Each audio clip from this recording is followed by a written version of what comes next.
Salut à tous et bienvenue dans cette nouvelle vidéo. Aujourd'hui, je vais vous donner 4 astuces pour progresser en triathlon depuis chez vous et sans bouger du canapé.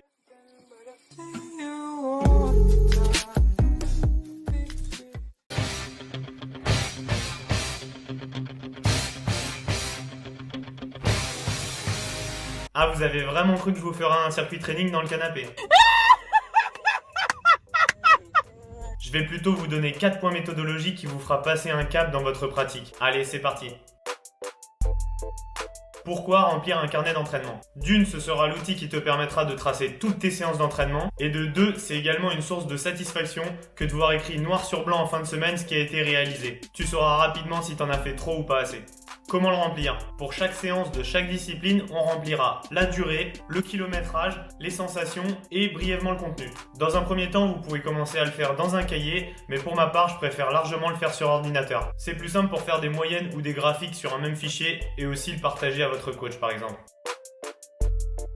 Un proverbe africain dit « Ce n'est pas le jour du combat que l'on aiguise sa lance » et ça résume très bien ce point. Sur le site de chaque organisateur se trouvent des informations souvent négligées par les participants.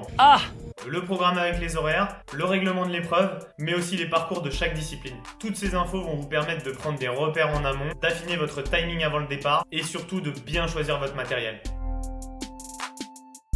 Qu'est-ce que c'est que ça? Ce que j'entends par journal de bord, c'est un petit cahier orienté compétition. Personnellement, je préfère un format papier que numérique parce que l'utilisation est plus personnelle et plus occasionnelle qu'un carnet d'entraînement par exemple. Alors dedans, je note avant chaque course mes objectifs, ma stratégie, mon niveau de confiance et le matériel à adapter si besoin. Et ensuite, après la course, je note mon résultat, les points où j'ai été bon et les points où j'ai été mauvais. Ce journal va vous permettre d'identifier vos faiblesses et d'avoir un esprit critique sur vos résultats et vos ambitions. Pour finir, j'y écris des solutions, quand j'en trouve, à tous les problèmes que j'ai pu rencontrer pendant la course. Et en général, ça m'évite de faire les mêmes erreurs les fois d'après. La dernière astuce, c'est simplement de rester informé de ce qui se fait de nouveau dans le triathlon.